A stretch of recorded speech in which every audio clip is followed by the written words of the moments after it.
Sham Sharadava Nalalida Loka Pranaya Karuna Ganaganatam Saradava Nalalida Loka Pranaya Karuna Ganaganatam Praptasya Kalyana Gurnanavasya Vande Guru Shri Charanarvindam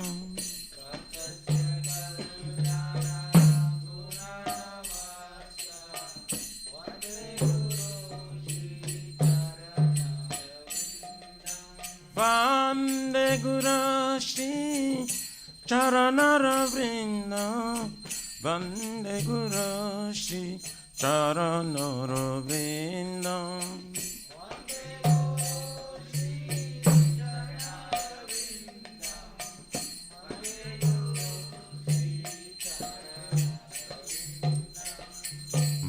Mahaprabhu ki Tananita Gita Vaditra Madhya Manasura Sena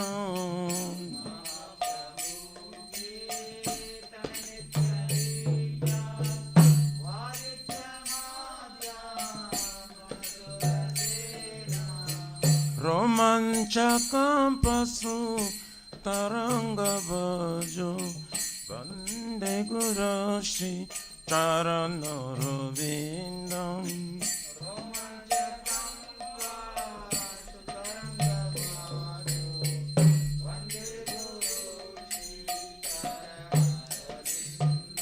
Shri Vigrara Dhananityanana Shringara Tanma Niramajanado Shri Vigrara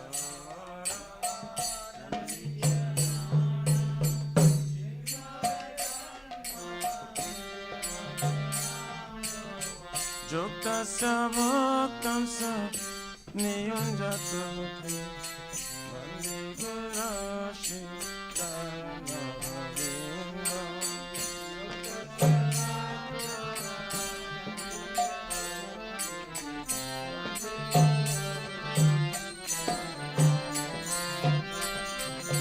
Chaturvidha Shri Bhagavaprasada Satana Truptam Hari Bhakta Sangam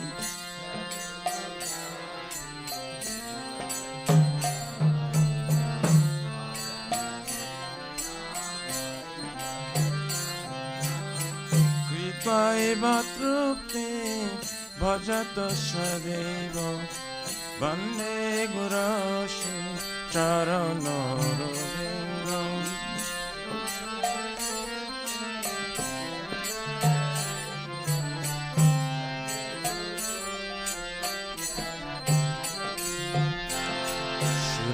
Radhikama Tavayarapara Madhurya Lila Gunarupa Nam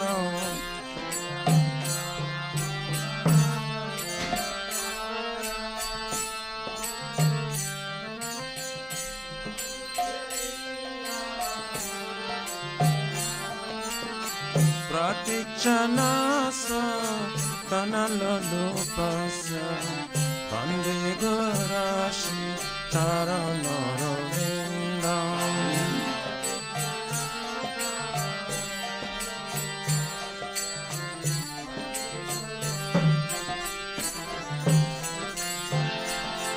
Ne Kunjayono Ratikari Siddhayi Rajali Veryokti Apekshaniya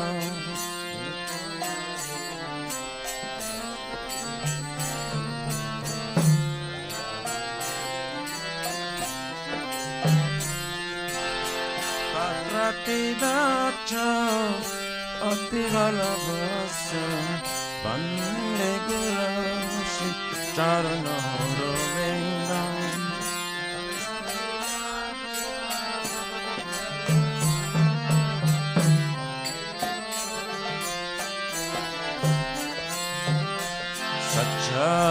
Sajjadharitena Samasta Shashri Rukta Tathava Vyataiva Sadhavi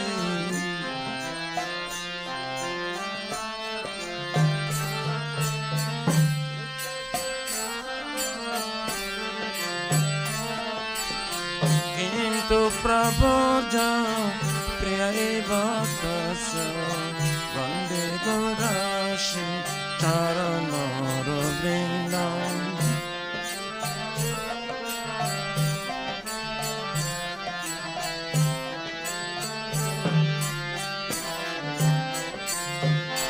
Yasya Prasada Bhagavad Prasado Yasya Prasadam Nagati Kutapi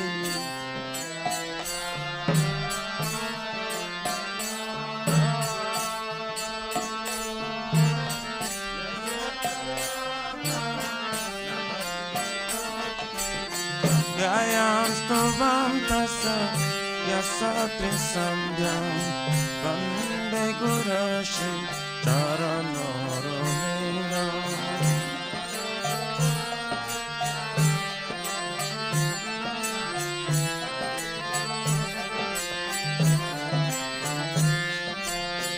Gayam Stavantasa Yasatri Sandhyam Vande Gurashi Charanarvindam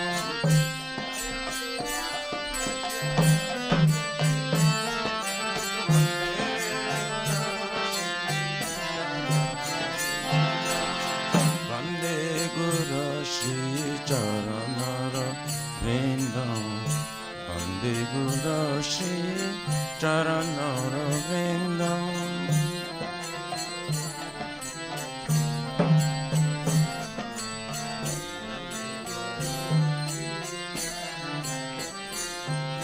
Namo Vishnu Padaya Krishna Prestaya Bhutale Srimate Bhakti Vedanta Swami Nityena Mine Nama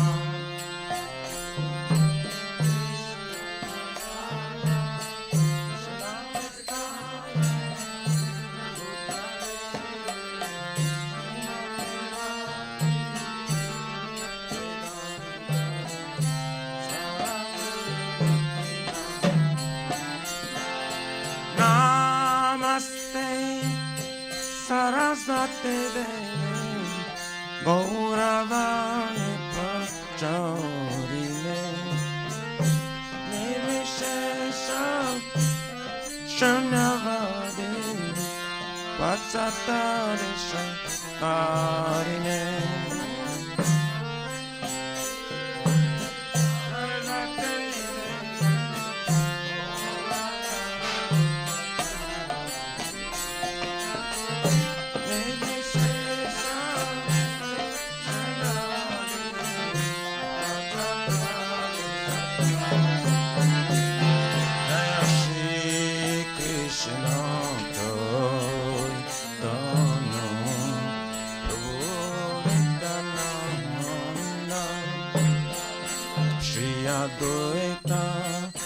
Gadadhar Shiva Sari Gaur Bhakta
Jaya Shri Krishna Chaitanya Prabhu Nityananda Shri Advaita Gadadhara Shivasari Gaura Bhakta Vrinda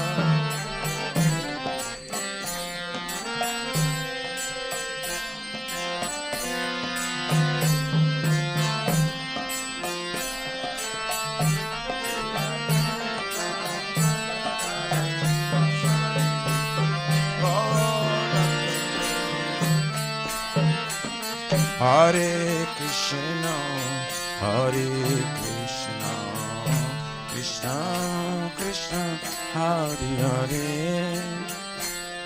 Hare Rama, Hare Rama, Rama Rama, Hare Hare.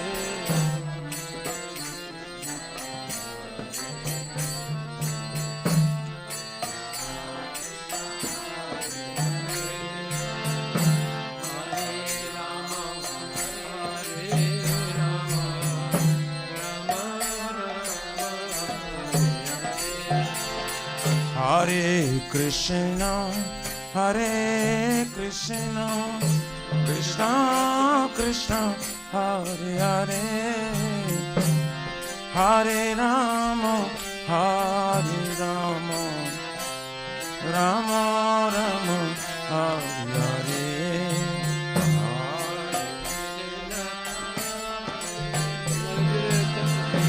Sing a day prayer.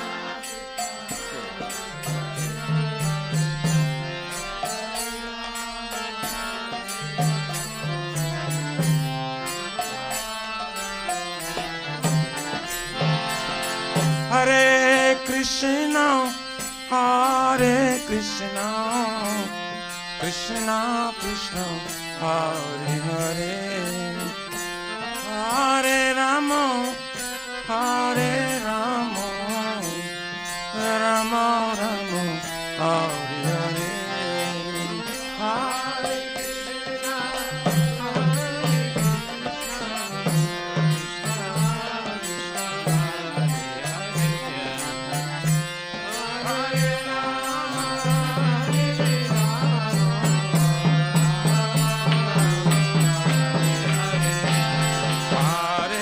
Krishna, Hare Krishna, Krishna Krishna, Hare Hare, Hare Rama, Hare Rama, Rama Rama, Hare Hare.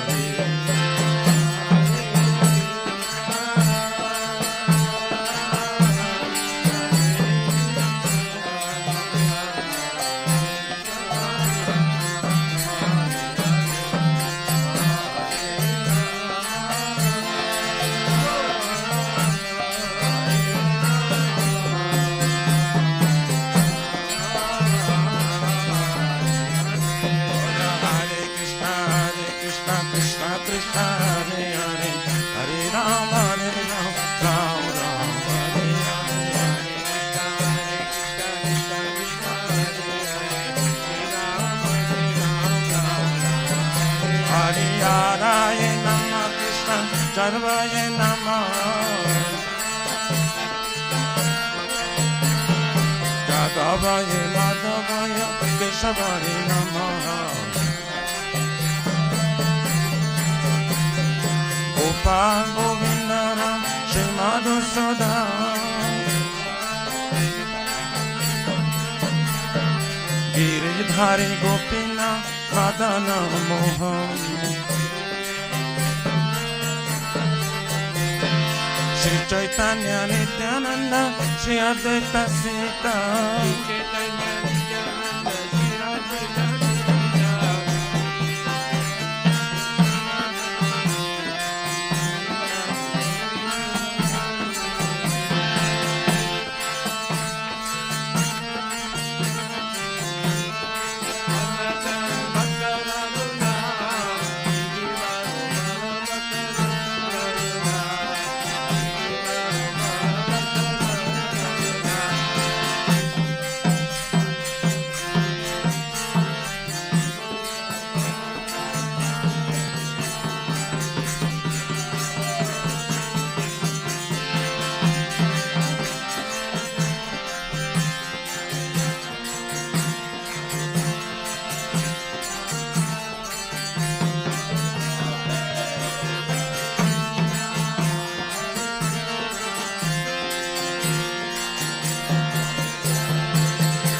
Radha Nilamada Radha Nilamada Varari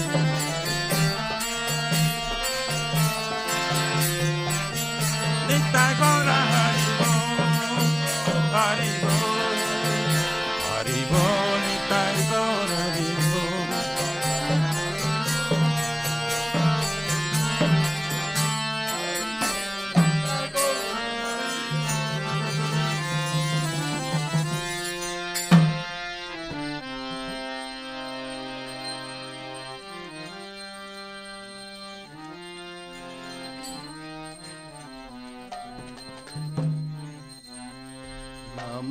नमामीश्वरं सच्चिदानन्दरूपं रसकुण्डलं गोकुले व्रजमानम्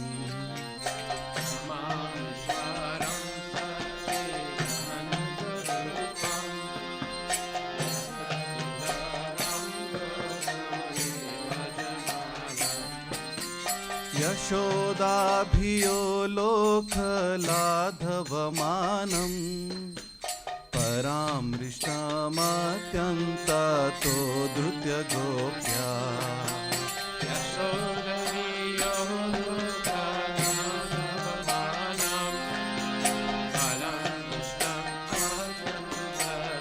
Gopya यशोदाभियो लोकलाघवमानम्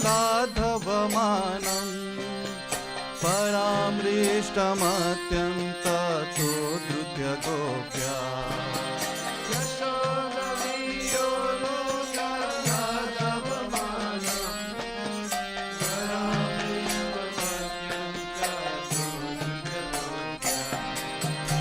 उदन्तं मुहुर्नितं युगममृजन्तम् कराम्भोजयुग्मेन साधङ्कनेत्रम्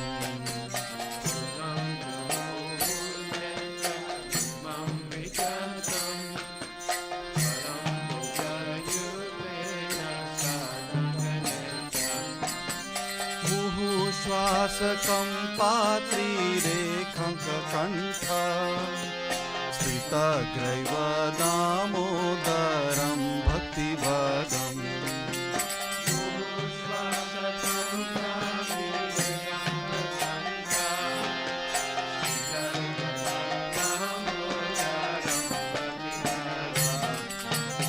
इति दृक्ष्वलीलाभिरानन्दकुण्डे स्वघोषं निमाजन्तं आख्यापयन्तम् इति दृक्ष्वलीलाभिरानन्दकुण्डे स्वघोषं निमाजन्तम् आख्यापयन्तम् तदीयेषिताग्नेषु भक्तजितत्वं पुनः प्रेमतस्तं सदा वृत्तिवन्दे तदीयेषिताग्नेषु भक्तजितत्वं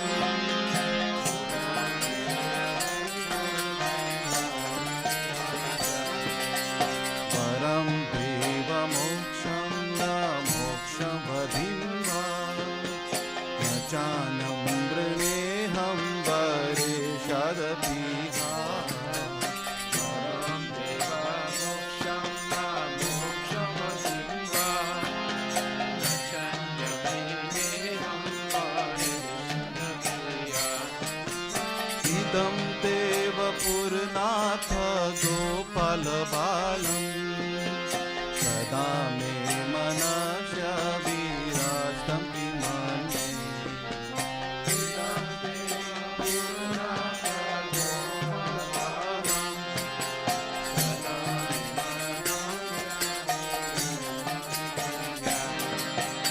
इदं ते मुखाम्भोजम् अत्यन्तनीले कृतं कुण्डले श्रीभारतश्च गोप्या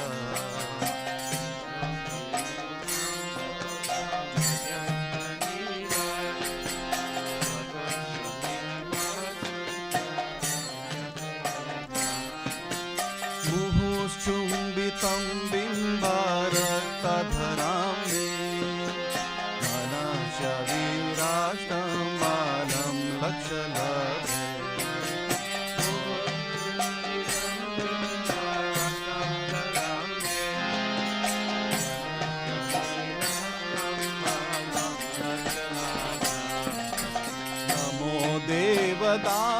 दामोदरानन्त विष्णु प्रसीद प्रभो दुःखजालधिमग्नम् नमो देव दामोदरानन्त विष्णु प्रसीद प्रभो दुःखजालधिमग्नम् कृपादृष्टिविस्यादिदीनं वदानु ग्रहाणि क्षमामयं एतच्छिदश कृपादृष्टिविस्यादिदीनं वदानु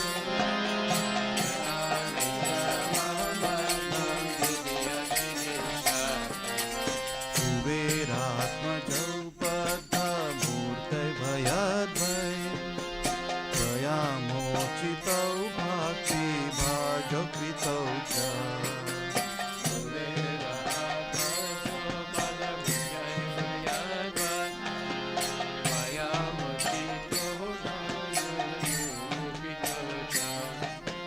तथा प्रेम भक्तिं स्वकाम्य प्रयच्छ न मोक्षे ग्रहो मे श्रीदामोदरे तथा प्रेम भक्तिं स्वकाम्य प्रयच्छ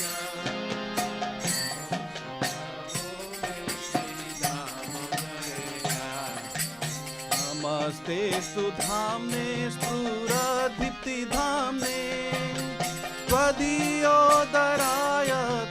विश्वशधाम्ने नमस्तेस्तु धाम्ने स्फुरदीप्तिधाम्ने त्वदीयोदरायथ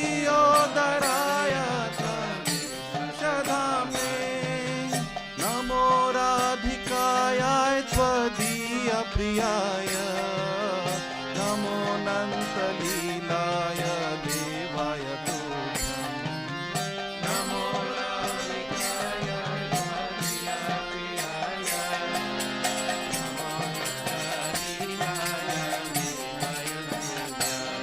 नमो राधिकाय त्वदीय प्रियाय नमो अनन्तलीलाय देवाय तुभ्यं नमो राधिकाय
Jagannath, Jaya Jagannath, Jaya Baladeva, Jaya Subhadra, Jaya Jagannath, Jaya Jagannath,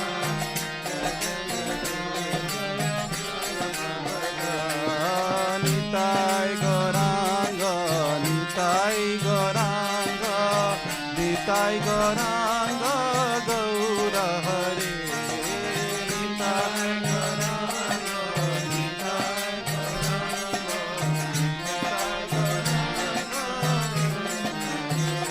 Nitai Gaura Hari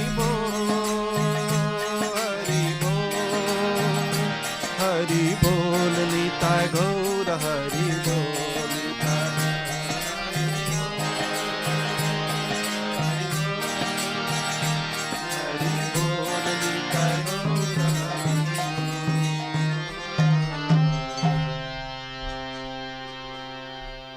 Namadharastakam ki jai. Jai Om Vishnupad Paramansa Pararajika Chasta Tarasatarashi Shishimad His Divine Grace A.C. Bhakti Vedanta Goswami Maharaj Srila Prabhupada ki jai. Ananta Koti Vaishnavrinda ki jai. Namacharya Srila Haridas Thakur ki jai. Brahmins Kohosh Krishna Chaitanya Prabhu Nityananda Sri Dvaita Gadadhar Shivasadi Gaura Bhakta Vrinda ki jai. Shri Radha Krishna Gopinath Sam Kunda Radha Kunda Giri Govardhana ki jai. Shri Vrindavan Dham ki jai. Shri Mayapura Dham ki jai. Jagannath Puri Dham ki jai. Tulasi Devi ki jai. Bhakti Devi ki jai. Ganga Maya ki jai. Jamuna Maya ki jai. Samaveda Bhakta Vrinda ki jai. Damodarastakam ki jai. Harinam Sankirtan ki jai. Govardhan Puja ki jai. Gaur Premanandi. All glories to Samudra. All glories to Samudra. All glories to Samudra. All glories to Shri Guru and Shri Gauranga and Srila Prabhupada ki jai. Nama Om Vishnu Padaya Krishna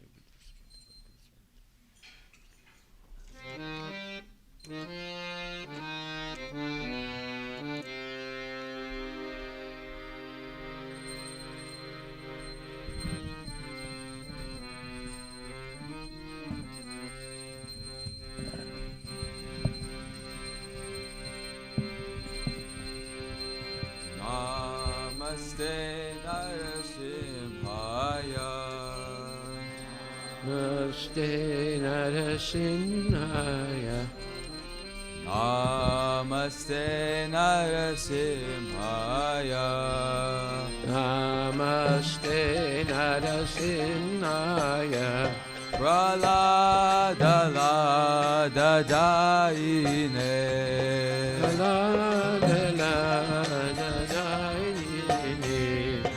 Yanyakashipur Vaksha,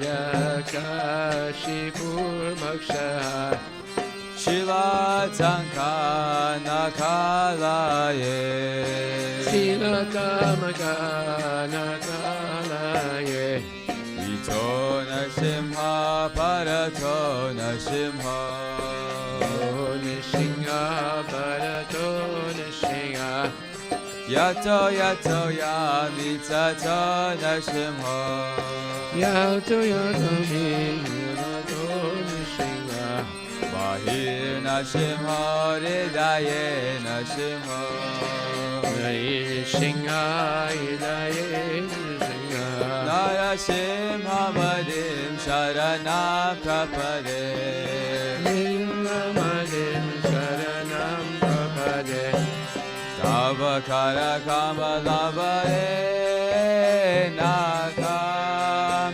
Adbhuta Singha,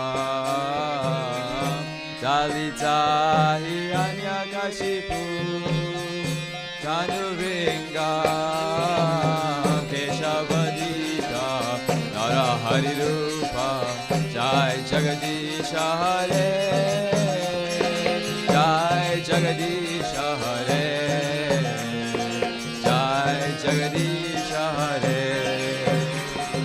Tavakara Kamalabare Nakam Adbhuta Singha, Dalita Hiranyakashipu, Tanuvinga, Keshavadita, Jagadesha Hare, Jaya Jagadesha Hare, Jaya Jagadesha Hare. Keshavajita Narahari Rupa Jai Jagadisha Hare Jai Jagadisha Hare Jai Jagadisha Hare Keshavajita Narahari Rupa Jai Jagadesha Hare Jaya Jagadesha Hare Jagadesha Hare. Jaya Lakshmi Narasimha Jaya Lakshmi Narasimha Jaya Lakshmi Narasimha Jaya Lakshmi Narasimha Singade Jaya Singade Jaya Singade Jaya Singade Jaya Prahlad Maharaj Jaya Prahlad Maharaj Jaya Prahlad Maharaj Jaya Prahlad Maharaj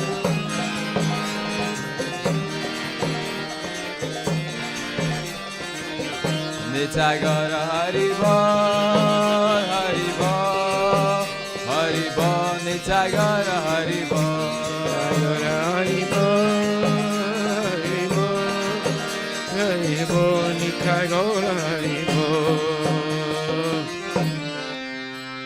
Singade Bhagavan ki jai. Vrindaye tulsi devaya priyaye keshavasya cha Vishnu bhakti pradi devi satyavrataya namo namaha.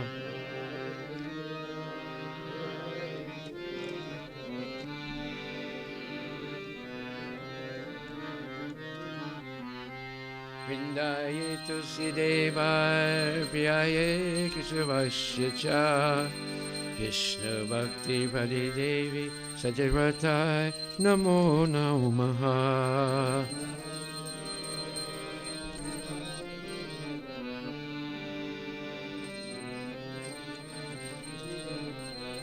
Vrindaye Tulsi Deva Priyaye Keshavasya Cha Krishna Bhakti Pradi Devi Satyavratai Namo Namaha.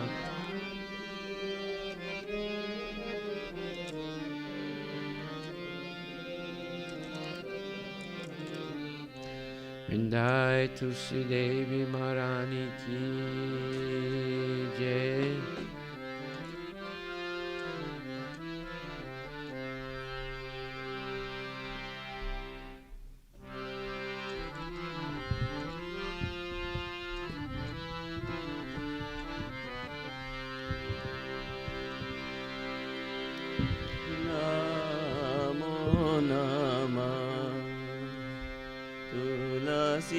Krishna preyasi namo namah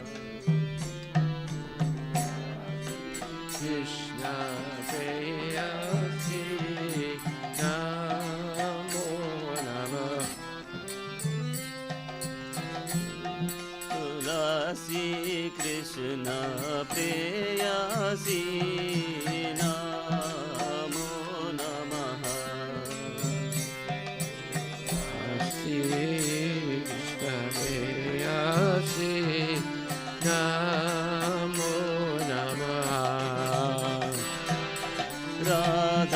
Krishna seva pao hey abhilashi Krishna seva pava hey abhilashi Radha Krishna seva pao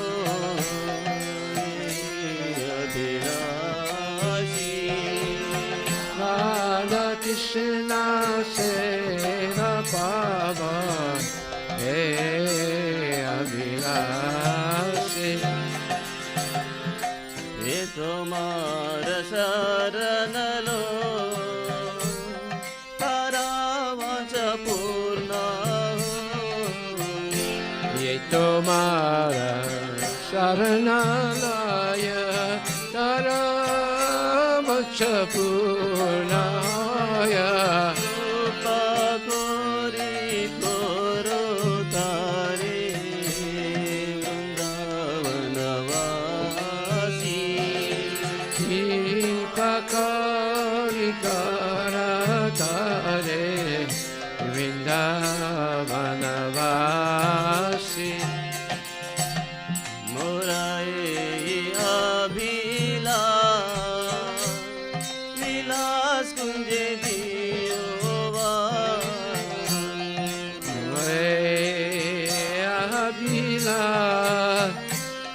Vilas Kunjediova Ayane Ribo Sada Yugana Ruparasi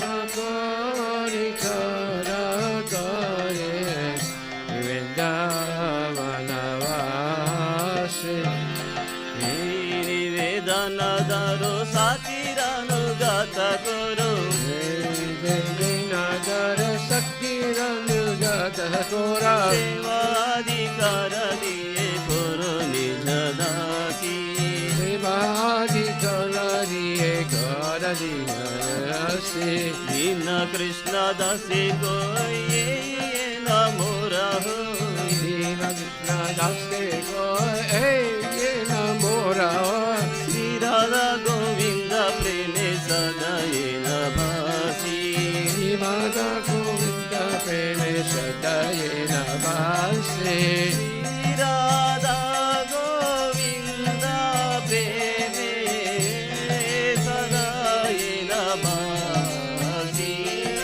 Shri Radha Govinda Preme Sadayena Bhasi Kani Kani Chapa Pani Brahma Hatyadikani Cha Kani Kani Pranasyanti Pradakshina Pade Pade Kani Kani Chapa Pani Brahma Hatyadikani Cha Tani Tani Pani Sande Vadakshana Pade Pade Kani Kani Chapa Pani Brahma Hatyadikani Cha Kani Kani Pranasyanti Pradakshina Pade Pade Kani Kani Chapa Pani Brahma Hatyadikani Cha Tani Tani Pani Sande Vadakshana Pade Pade Yani Kani Chapa Pani Brahma Hatyadikani Cha Kani Kani Pranasyanti Pradakshina Pade Pade Kani Kani Chapa Pani Brahma Hatyadikani Cha Tani Tani Pani Sante Vadakshana Pade Pade Hare Krishna Hare Krishna Krishna Krishna Hare Hare Hare Ramo Hare Ramo Ramo Ramo Hare Hare Krishna Hare Krishna Krishna Krishna Hare Hare Hare Rama Hare Rama Rama Rama Hare Hare Hare Krishna Hare Krishna Krishna Krishna Hare Hare Hare Ramo Hare Ramo Ramo Ramo Hare Hare Hare Krishna Hare Krishna Krishna Krishna Hare Hare Hare Rama Hare Rama Rama Rama Hare Hare Hare Krishna Hare Krishna Krishna Krishna Hare Hare Hare Ramo Hare Ramo Ramo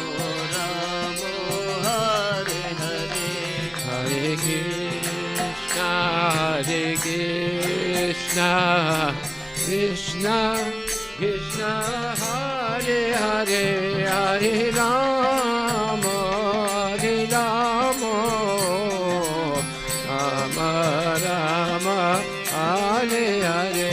Jaya Tulsi Maharani, Jaya Tulsi Maharani, Jaya Tulsi Maharani, Jaya Tulsi Maharani, Jaya Tulsi Maharani, Jaya Tulsi Maharani, Jaya Tulsi Maharani, Jaya Tulsi Maharani. Jaya Vrunda Devi, Jaya Vrunda Devi, Jaya Vrunda Devi, Jaya Vrunda Devi, Jaya Minyan.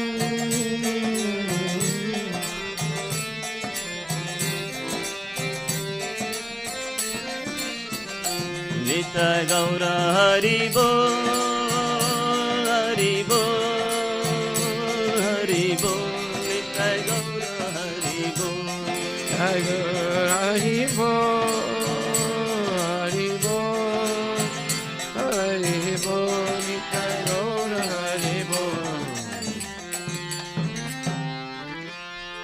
Tulsi Devi Maharani ki jai.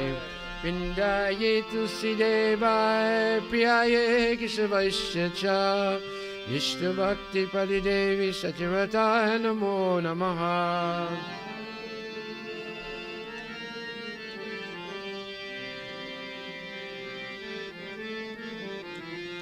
Vrindaye Tulsi Devaya Priyaye Keshavasya Cha Vishnu Bhakti Padi Devi Satyavataya Namo Namaha.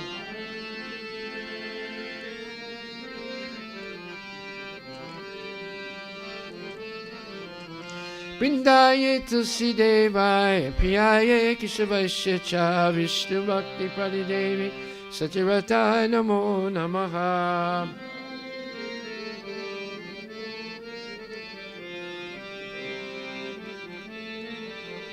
Vrindaye Tulsi Devi Maharani ki jai.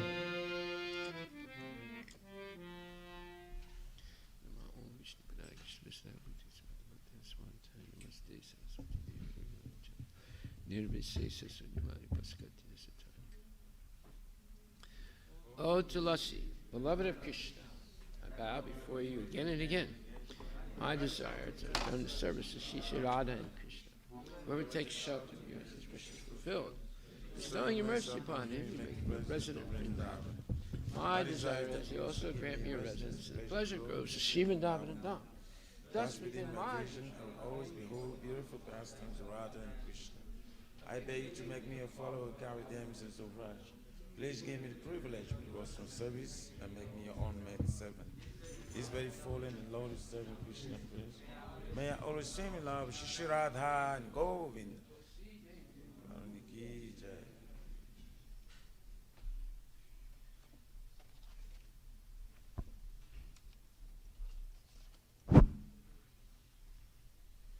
Shri Chaitanya Mahaprabhu Shri Krishna Ki Jai.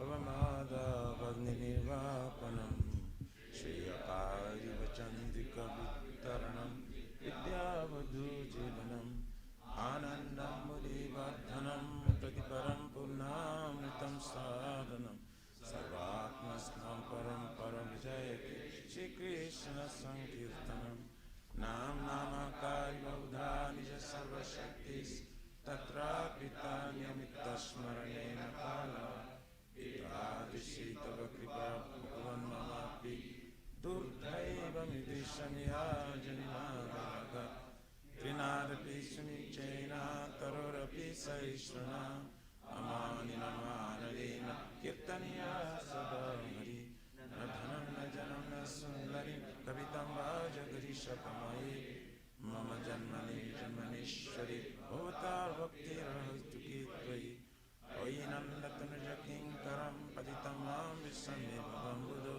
Kripaya Tavapar Pankajastita Dule Sajisham Vichintaya Nayanam Galarashrudharya Varnam Gadigata Vidaya Gira Hulakari Chitam Pakukada Tavanama Grahani Bhavishyati Jugaitam nimeshena chakrisha pravisahitam Shunyaitam jagat sarvam Govinda virayena me Aslisha padaratam pinastamam Adarshana marmatam karotuva Yata tatava viradatulam pato Matranatastu saivana para Hare Krishna, Krishna Krishna, Hare Hare, Hare Rama, Rama Rama, Hare Hare. Shri Chaitanya Mahaprabhu Shikastakam ki jai. Namo Mahavarannaya Krishna Prema Pradaya Krishna.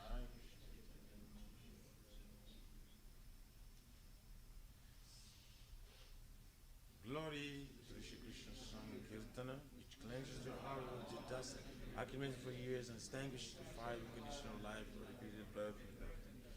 This Sankirtan movement is the prime benediction for humanity at large, because it spreads the rays to the benediction moon. It is the life of all transcendental knowledge. It increases the ocean of transcendental bliss and enables us to fully taste the nectar for which we are always anxious. O my Lord, your holy name alone can render all benediction to living beings, and thus you have hundreds, millions of names like Krishna and Govinda. In these transcendental names, you have invested all your transcendental energies. There is not even hard and fast rules for chanting these names. O my Lord, out of kindness, you enable us to easily approach you by holy names, but I'm so unfortunate I have no attraction for them.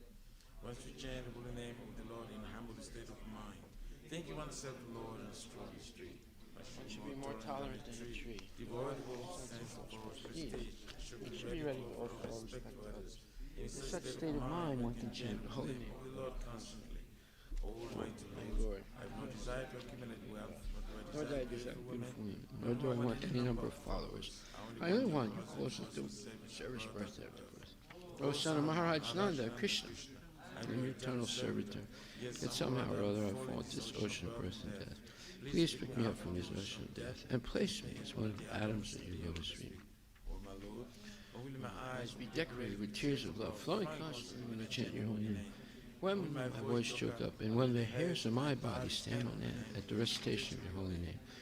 O Govinda, feeling your separation, I am considering a moment to be like 12 years or more. Tears are flowing from my eyes like torrents of rain, and I am feeling all vacant in the world in your absence.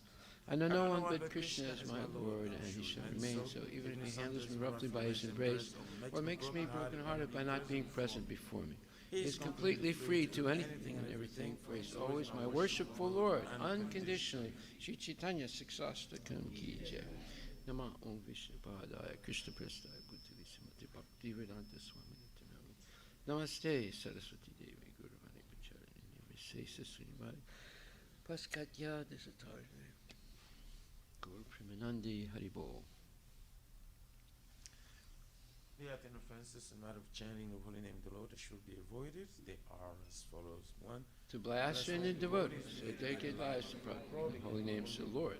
2. To consider names of demigods like Lord Shiva, Lord Brahma, to be equal to independent names of Lord Vishnu. 3. To disobey the orders of the spiritual master. 4. Blaspheme the Vedic literature, literature pursuant to the Vedic verse. 5. To consider the glory of chanting Hare Hare Krishna to the imagination. 6. To give some interpretation of the name of the Lord. 7. To commit Sinful activities on the strength of chanting the name of the Lord. 8. To consider chanting Hare Krishna as one of the auspicious ritualistic activities which are from Vedas, Karma Kanda. 9. To instruct the faithless person about the glories of the holy name. And 10. To not have complete faith in chanting the holy names and to maintain Material the attachment is even after understanding so many instructions in this matter. It is also an offense to be inattentive while chanting. Every devotee who claims to be a Vaishnava must carefully guard against these 10 offenses in order to quickly achieve the desired success. Krishna Prema. Now let's offer our most humble obeisances unto all the Vaishnava devotees of the Lord. They're just like desire trees that can fulfill the desires of everyone, and they're full of compassion for the fallen conditioned souls. One Chakalpa Tarabhischa, Kipasindra Bhyevat, Padam Pavane, Yo Namo Namaha Vaishnava. Thakur Ki Jai.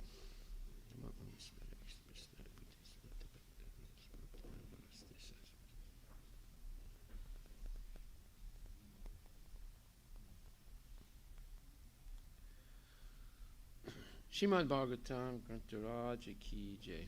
Om Namo Bhagavate Vasudevaya.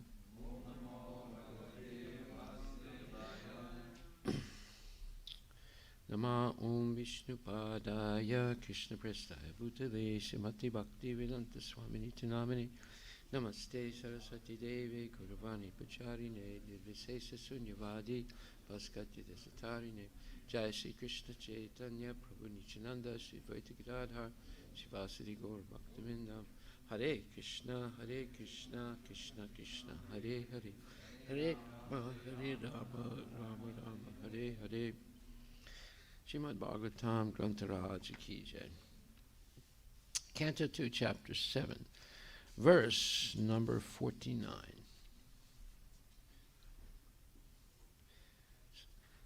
Sashreyasam api vidur bhagavan yatosya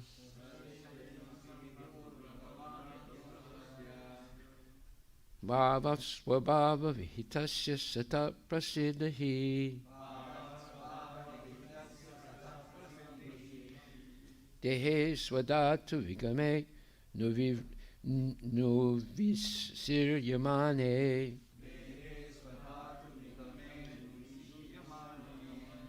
vyomeva yatra purusho navisir jaha.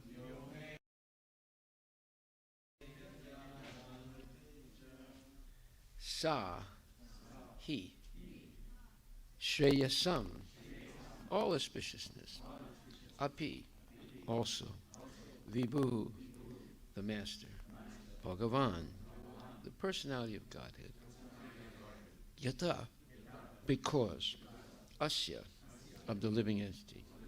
Bhava, natural modes. Swabhava, own constitution. Vihitasya, performances. Sata, all good work. Prasiddhahi, ultimate success. Dehe, of the body. Swadhatu, forming elements. Vigame, being vanquished. Anu, after. Vishiryamane, having given up. Vyoma, sky. Eva, like. Tatra, thereupon. Purusha, the living entity. Naha, never. Visiryate, becomes vanquished. Ajaha, due to being unborn.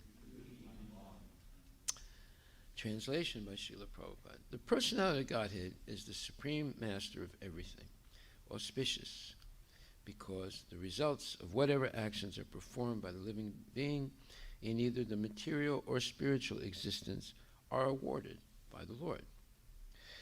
As such, he is the ultimate benefactor.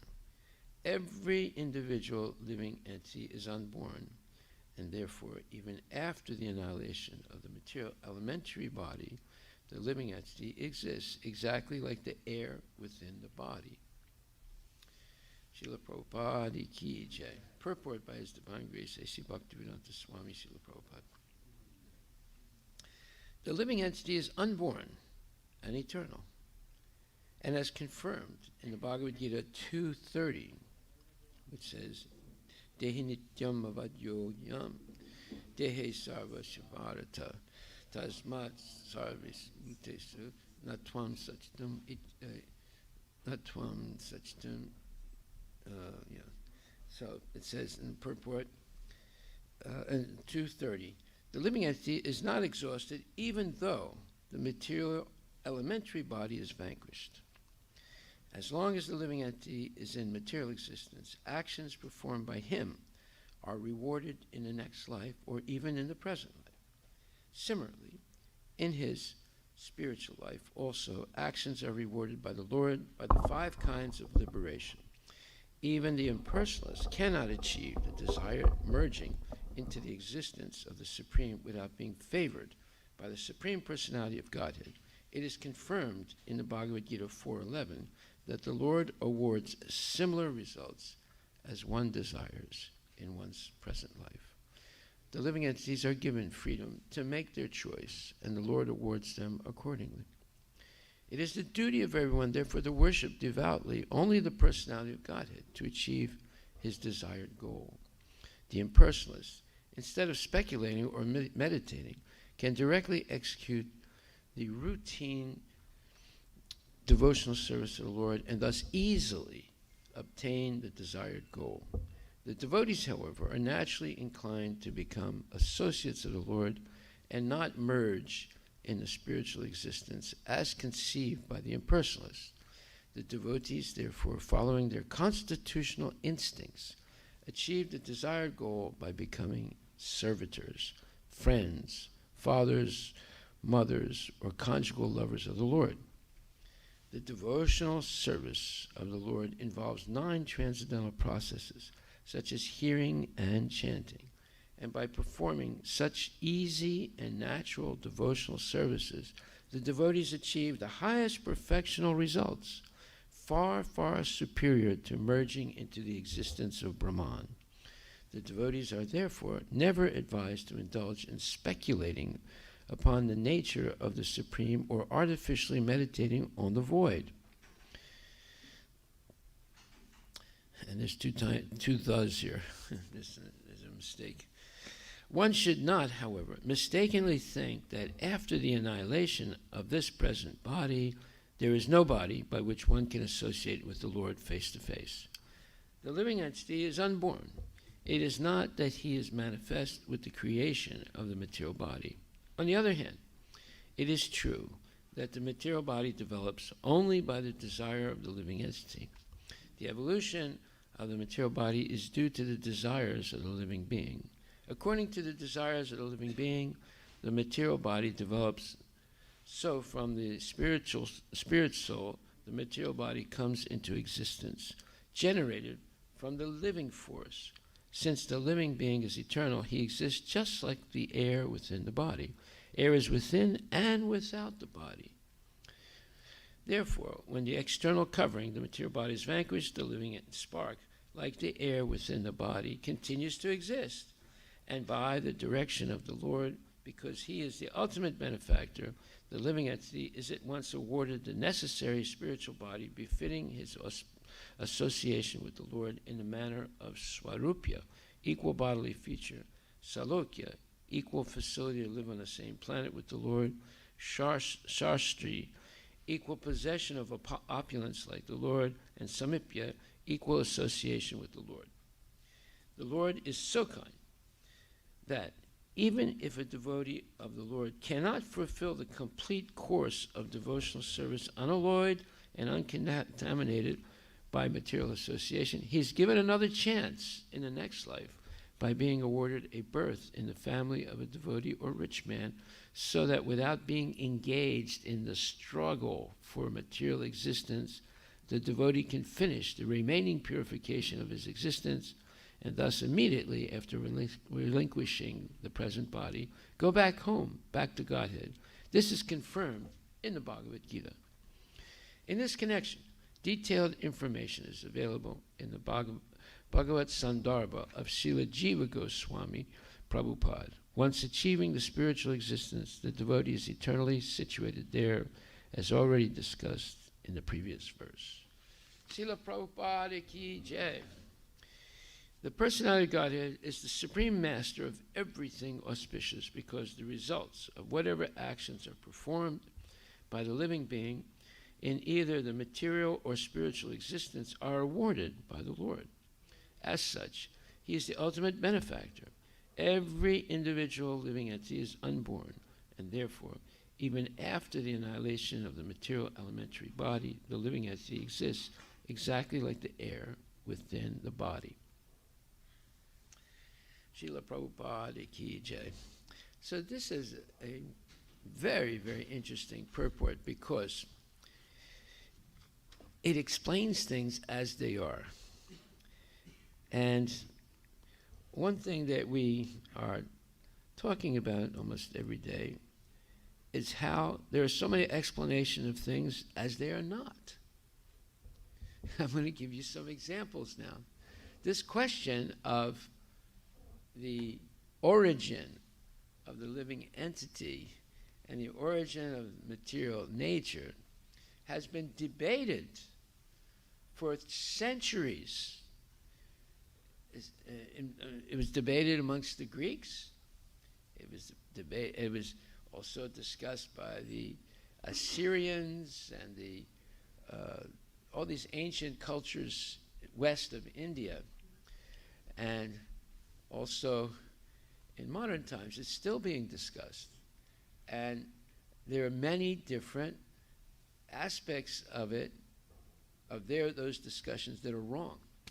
I'm going to point out a couple of them now, and you'll be shocked to see how wrong people can be due to not having association with pure devotees and using their logic and reason to figure things out, or they're borrowing the logic and reason of the ancient Greeks or others to try and figure out these enigmatic questions.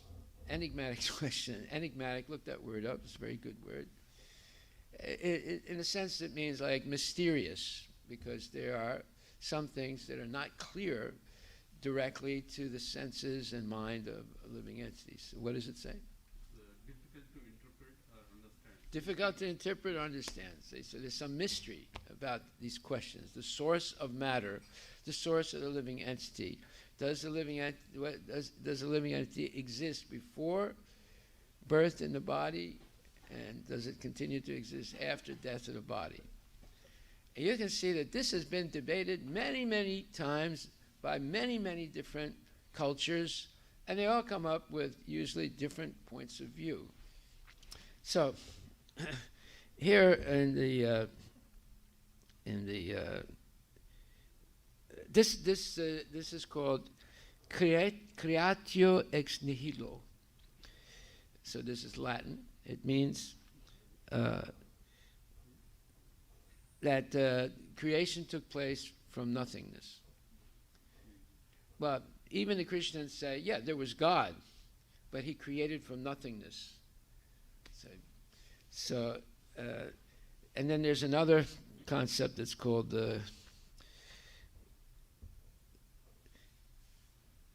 ex nihilo nihil fit.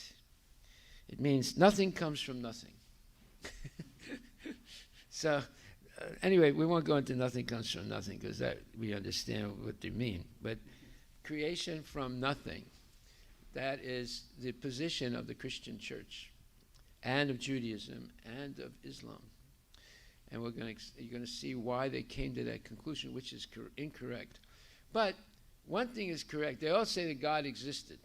But then when you talk about the material nature, there's reasons why they say God created material nature from nothing.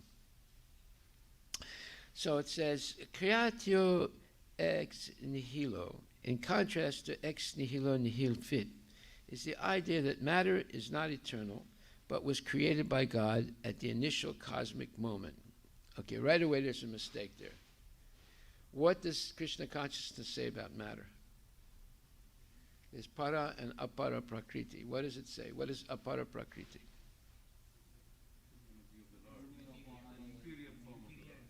No, but is it created or is it eternal? Yeah, you see? So right away they got something wrong here, right in the beginning. Now let's see how they came to that wrong conclusion. In the 2nd century, a new cosmogony, a new concept of the cosmos, of the world, arose, articulated by Plotinus, that the world was an emanation from God and thus part of God. This view of creation was repugnant to Christian church fathers. So in other words, the Christian church, which is existing now in the 2nd century after Christ, did not like this idea of this Greek guy who lived, I think he lived in Egypt, in Alexandria, which was the center of a lot of knowledge, and by the way, when the Muslims took over Egypt, they destroyed the entire library, like thousands of books of philosophy that was in Alexandria, which is a city in northern Egypt. Right? They burned them. Right?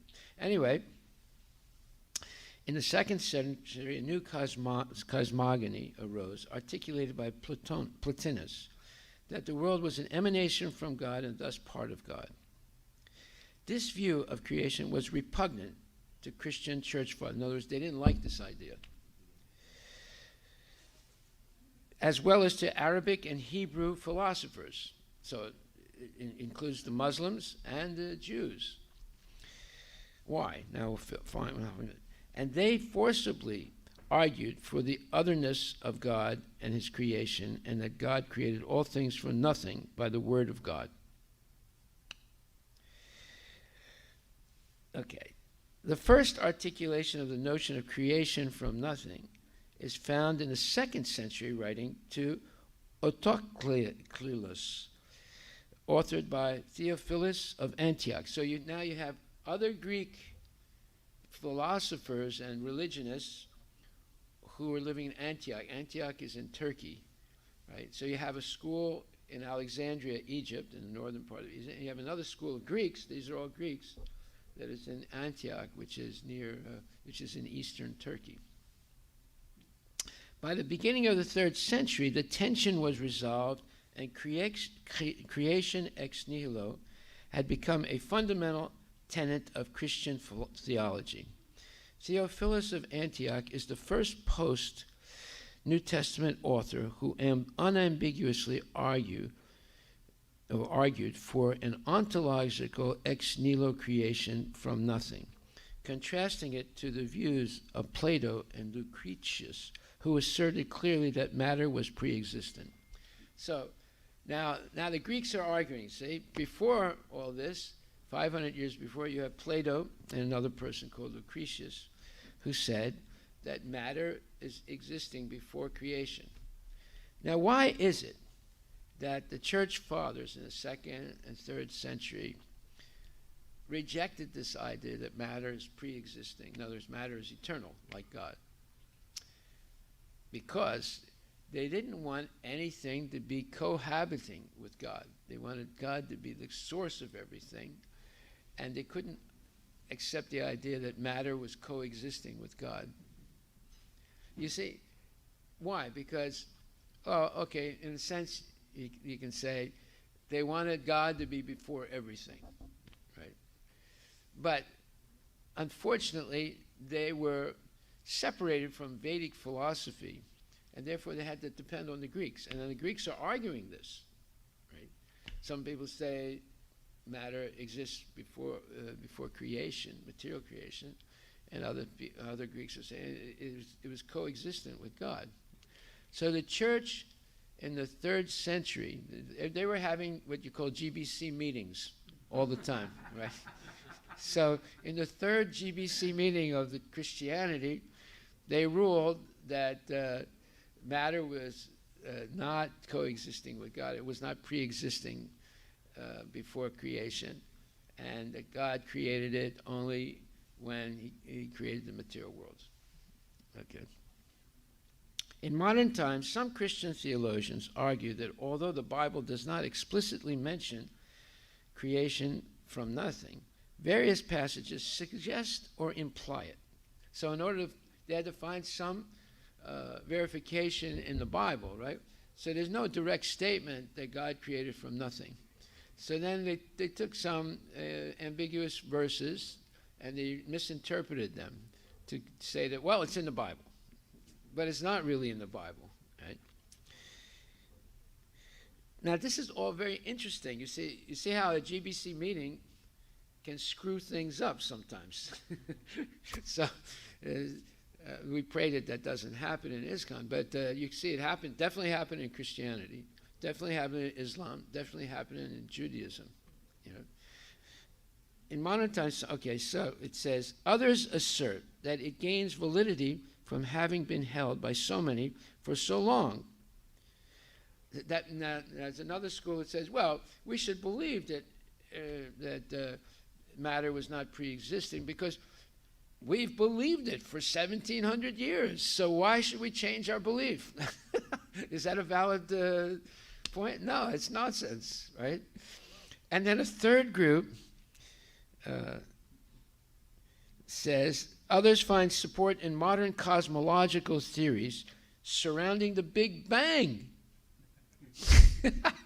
So other people, it's a third point of view why God did not create, that matter was not pre-existing creation, because they sort of connected to the Big Bang theory, which is a modern theory. This is all nonsense. The Big Bang theory is another nonsensical philosophy or concept. Right?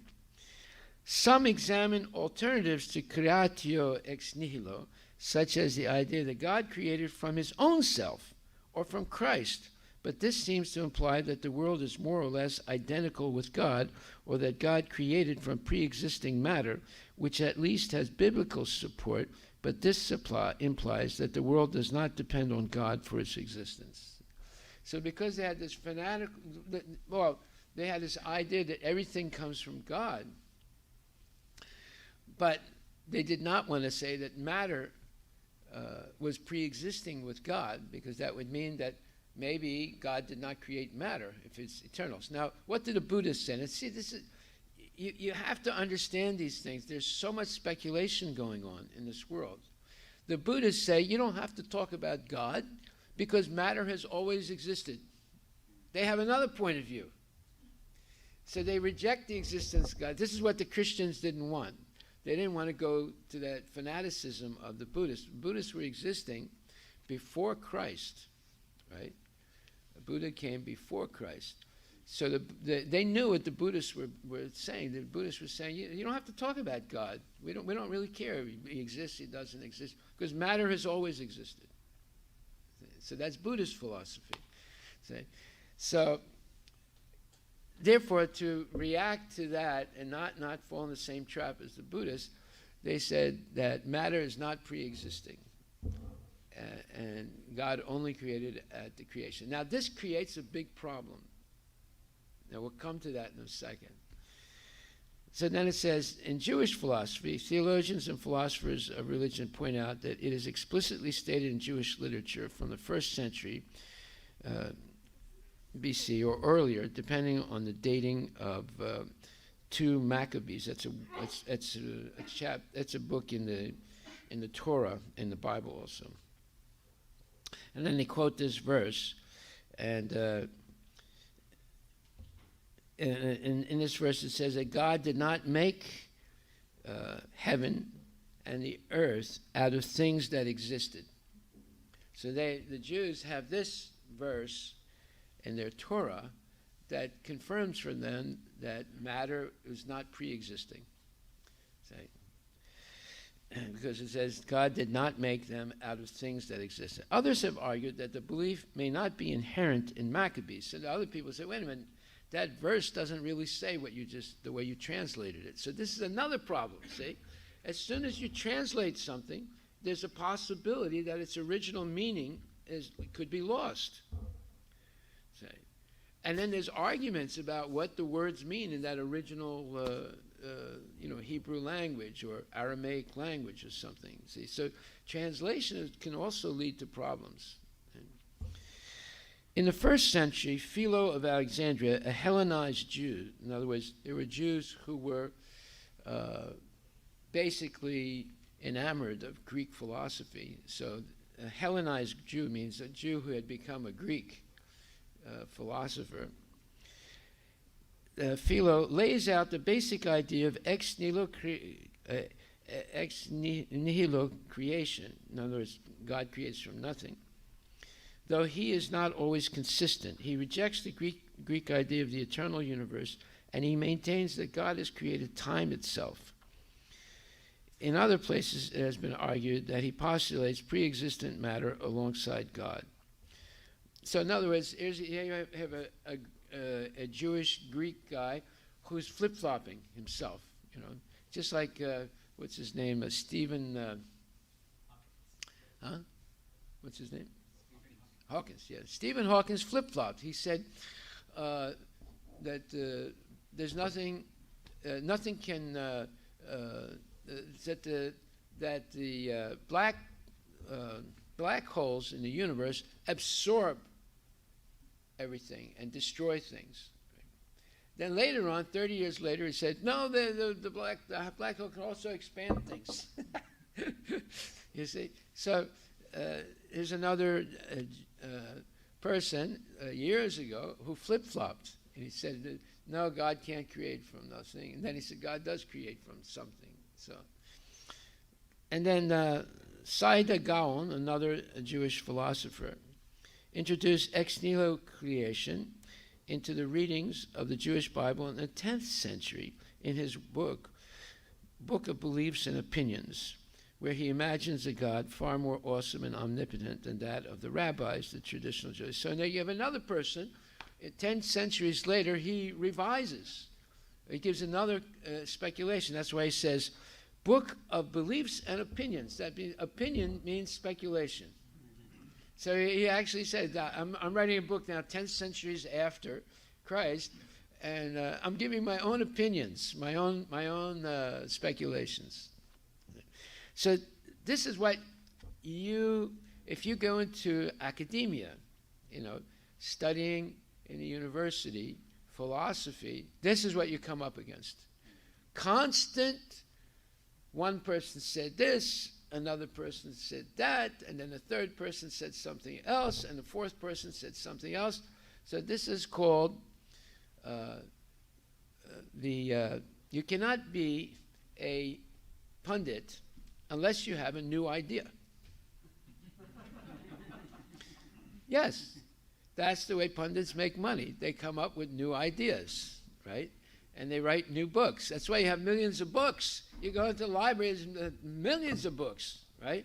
And they're all points of view of different types of pundits or so-called experts who get degrees and so forth.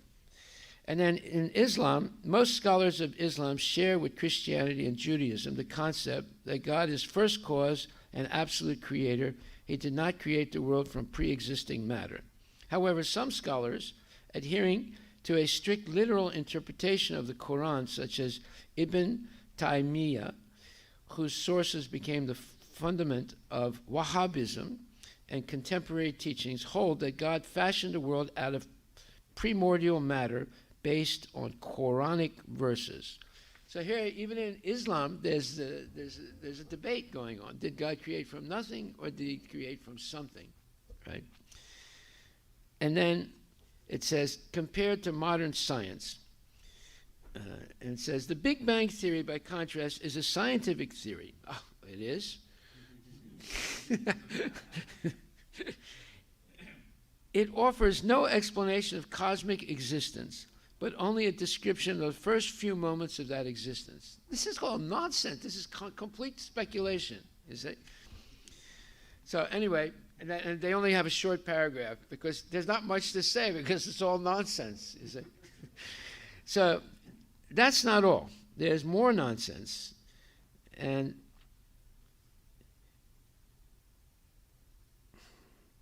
so there's a person who wrote, and this is the biggest nonsense. A person writes a whole article, I'm not going to read the whole thing, but just parts of it, where he proves that you're not killing a child by abortion. All right? You want to hear this now? This is unbelievable. This is what goes on in the world. This is all the speculation. So it says, finally, a letter about abortion that actually makes sense by L.G. Connor of Ellicott City. That's in Maryland, I think. Is absolutely right. Before anyone can take a position on abortion, they must first answer the question of when life begins. Okay. And that's an easy one. The Bible tells us in no uncertain terms that life begins. In Genesis chapter 1, God answered that question himself. He forms a figure from the earth, but it does not become Adam or man in Hebrew until God breathes into him the breath of life, and he became man. You see, now he takes one sentence from the Bible and he gave his own interpretation just now. Right? Clearly, life begins when you draw your first breath. That is when God places your soul in your body. Whoa. You see, your soul enters your body with your first breath, and it leaves with your last. The body is just a vessel. Your being, your humanity, is your immortal soul. So he's mixing ideas now. You know, he takes a little bit here, a little bit there, and he makes his own kitchery. That's what the Bible says. And for the life of me, I cannot understand why so many people, especially supposedly religious people, get this wrong. There is no question, no moral ambiguity. Abortion destroys an empty vessel. It does not kill a human being. You see how he made his soup. He made his kitchery, and it comes out with the conclusion that when you abort a child, you're not killing a child. It's not a person until they take their first breath, because God made Adam from soil, from earth, and then he had to breathe, you give the first breath to Adam. See? Now, I won't read the rest of it. You get the idea. See, this is all speculation. This is what people do.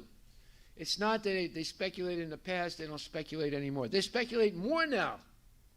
But they speculated also in the past, and they get things wrong that are fundamentally explained by Prabhupada in this purport. You want to say something? No. Okay.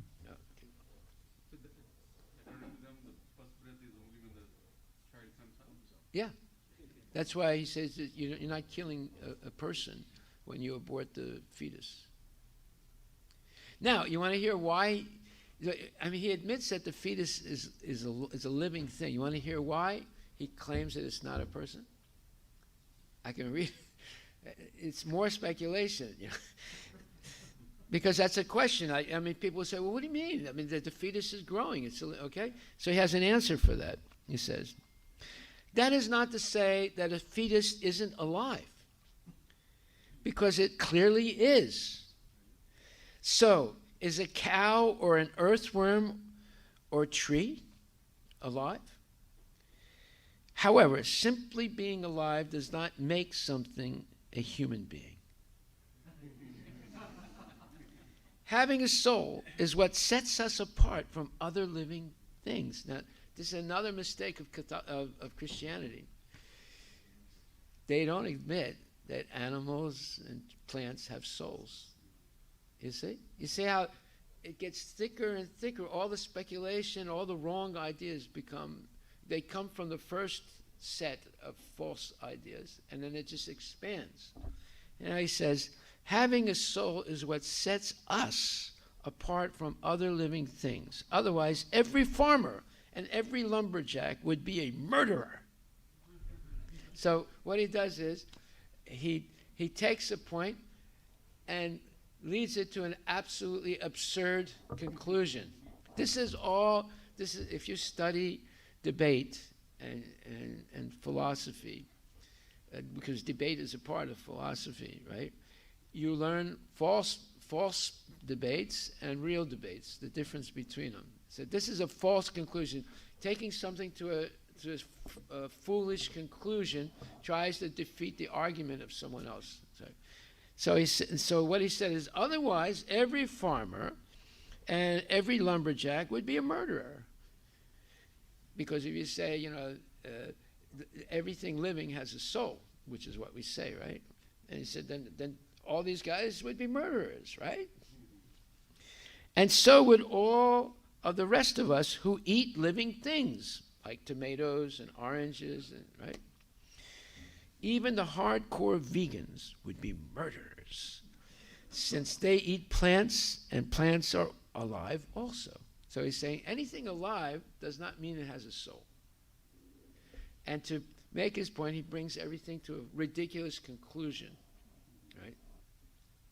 So really, without some sort of religious or moral framework, there isn't any difference between killing a person and cutting down a tree. And that sounds like a pretty stupid position to be arguing. But if you follow your religious beliefs, the answer to the abortion question is crystal clear to anyone who can read. Abortion is not murder, as it does not take the life of another human being. Now, thousands and thousands of people read this article, and it's on the internet, so they can go and find it. And it gives them a relief that, oh, I'm not really killing my baby, like the Hare Krishna say, or the other Christians say. I'm killing something that's alive, like an orange, or a grape, or an apple. And those things don't have souls, so I'm not killing anything. You see how clever people are. It isn't any sort of moral question at all. It's simply a medical issue. I'm just mystified why the Pope doesn't get this one right. I'm sure he has a Bible kicking around the Vatican somewhere. If only he would take the time to read it. Well, wait a minute. This guy gave his own interpretation of it. That doesn't mean he's right because he gave an interpretation. See? So, in this one purport, all these questions are answered by Prabhupada, in this one purport. So let's see what Prabhupada says. Right away, at the beginning of the purport, he says, the living entity is unborn. What does that mean? That means he's eternal. Right? Aja, he's never born. Right? So that verse in the Bhagavad Gita, 2nd chapter, 20th verse, which says, let me get that verse. Najayate mriyate va kadachin nayam bhutva bhavitavana bhuya ajo nidya sasvatam yam purano nahanyate hanyamane sarire. For the soul there is neither birth nor death at any time. He has not come into being, does not come into being, and will not come into being. He is unborn, eternal, ever existing, and primeval. He is not slain when the body is slain. There he is. See? So unless, now here, this is a vivid example of how, if you, and how Prabhupada is completely consistent. Now this is the 2nd canto, 7th chapter, and he says right away, the living entity is unborn. That defeats all this nonsense in the Catholic Church, and in the Christianity, and Judaism, and Islam, in this modern guy's speculation, in all the speculations. By the way, the only ones that have it a little bit right are the Mormons. But we won't go into that. But they claim that matter is pre-existing. Anyway, the living entity is unborn and eternal, and as confirmed in the Bhagavad Gita 2:30. So not only does Krishna say the soul is eternal in the 2nd chapter,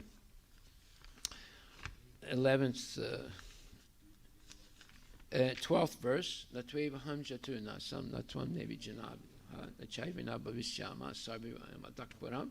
And then the 20th verse is 2nd chapter, right? Najayate mriyate vakitachin. And then again in the 30th verse, he says, Dehi nityam avadyogan dehi sarvasya bharata tasmat sarvani bhutani natvam swachitamarhan. 3 times in the same chapter, he repeats the same thing. Right?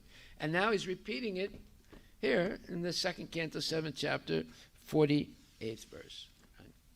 And then he says, as long as the living entity is in the material existence, the living entity is not exhausted, even though the material elementary body is vanquished. In other words, he exists before birth, he's existing in the body, he's existing after the body dies, right? All 3 times. And then he says,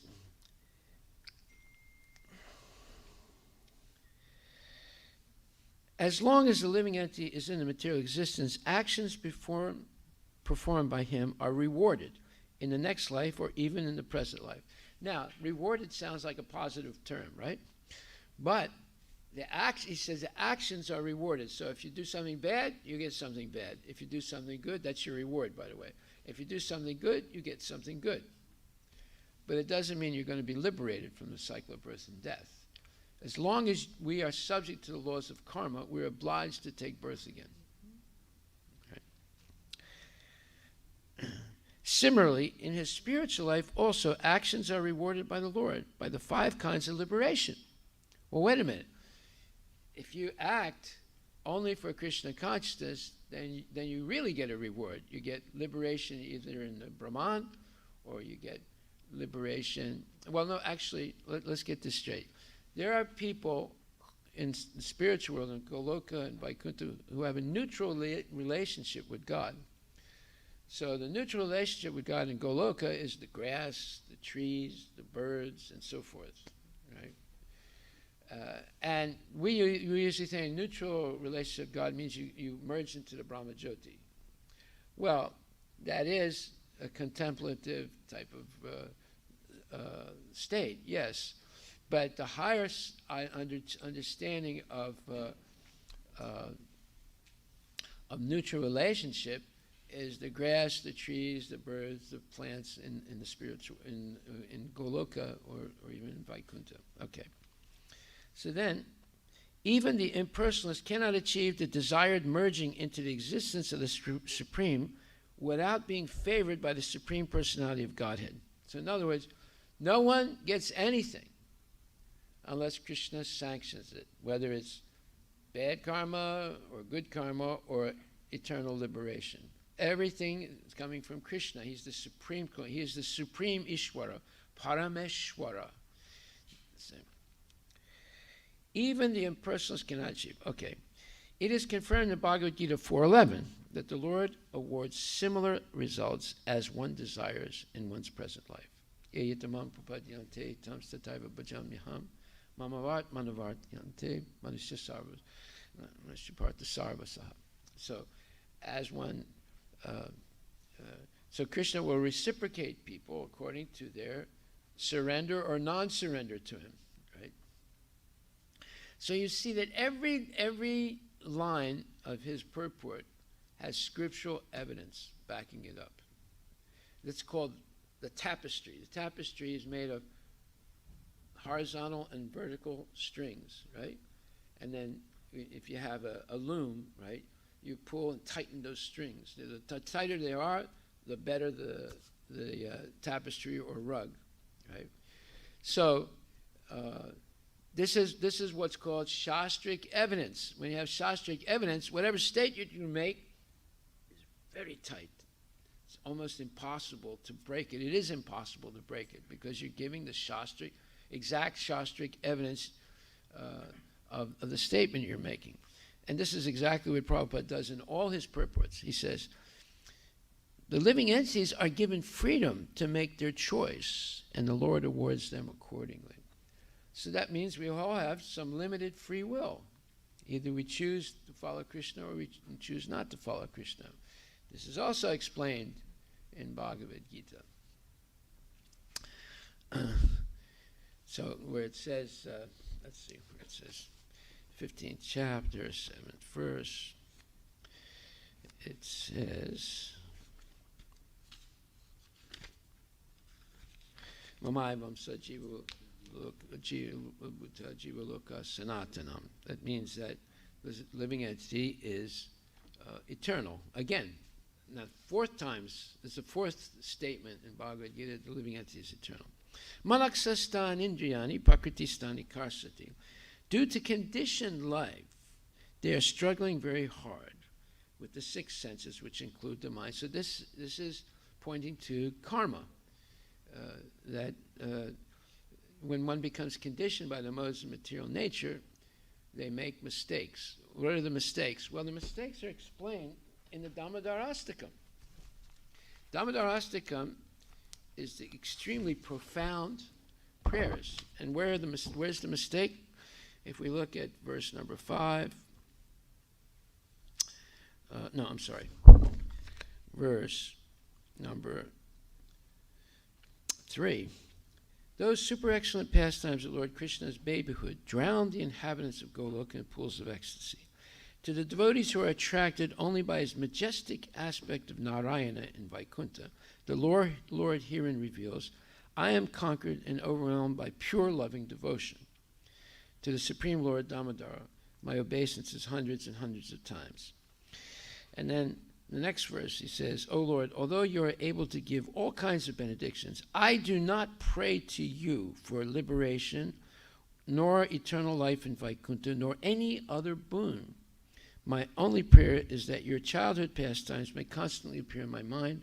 O Lord, I do not even want to know your feature of Paramatma. I simply wish that your childhood pastimes may ever be enacted in my heart. So this is very similar to Nadanam, Najanam, Nasundaram, Kavitam Va, Jagadish, Shikamaye, Mamavat. So here we see that the devotee has no material desire. That means that if you have a material desire, you become entrapped by Maya. So Krishna consciousness is the process of purifying our desires. Mayavad philosophy says, no, that's nonsense. You have to eliminate all desires. It's impossible to eliminate all desires, right? But it is possible to purify all desires. So what does modern education tell us to do? I mean, there's a direct statement by Prabhupada that says modern education is actually ignorance. It just teaches people to be sense gratifiers. Now, would you agree with that? I mean, you go to school, you have friends in school that are not devotees. What do they talk about? What? Anything else? Sex? They don't talk about. Nobody talks about sex in your friends.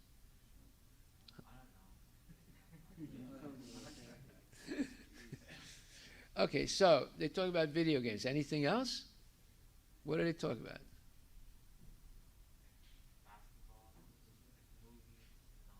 Right, movies. Right, very good.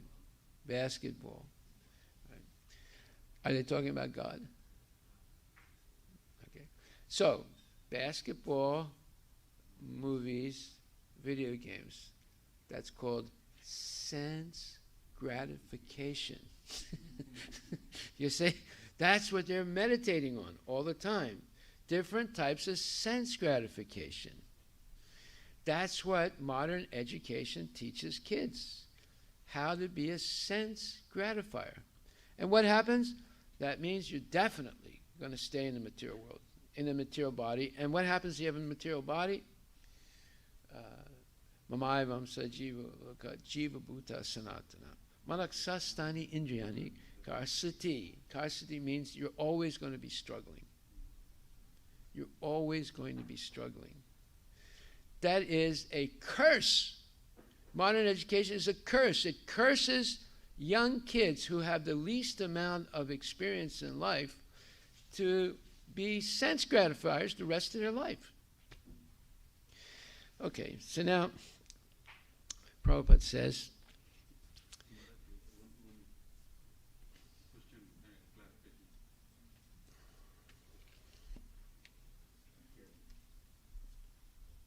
So just based on what I'm hearing from different philosophers, because you've studied all of them. I haven't studied all of them. So most of them... I wouldn't have any time for Krishna consciousness if I studied all of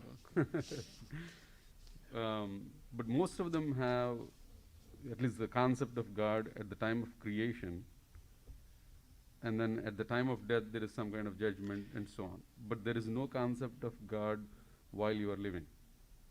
I mean, there is no role of a God, whereas in Krishna consciousness, according to the words of Krishna himself, he is the permitter, he is the overseer throughout. So is that true, that none of the philosophies... It's not true. The Christians have their daily devotionals. It's a book of prayers you say different times of the day, different days in a year. 24 hours devotion book. Yeah, but how is that going Now, to they're help? not the only ones. The Jews have the same thing. The Muslims have the same thing. No, they do have the devotional service, but do they understand that based on their actions, the Lord actually... No, let me tell you, the answer to your question is this. They know about God, but they don't know the science of God. What does Prabhupada say? He says, this is the science of Krishna. Now, what does it mean when he uses the word science? Now, this is another fundamental issue. The definition of science in the dictionary is not a complete science. It's not a complete definition. Science means, the real meaning of science is what is true in all frames of reference for all time. That is real science. Okay, so what is true?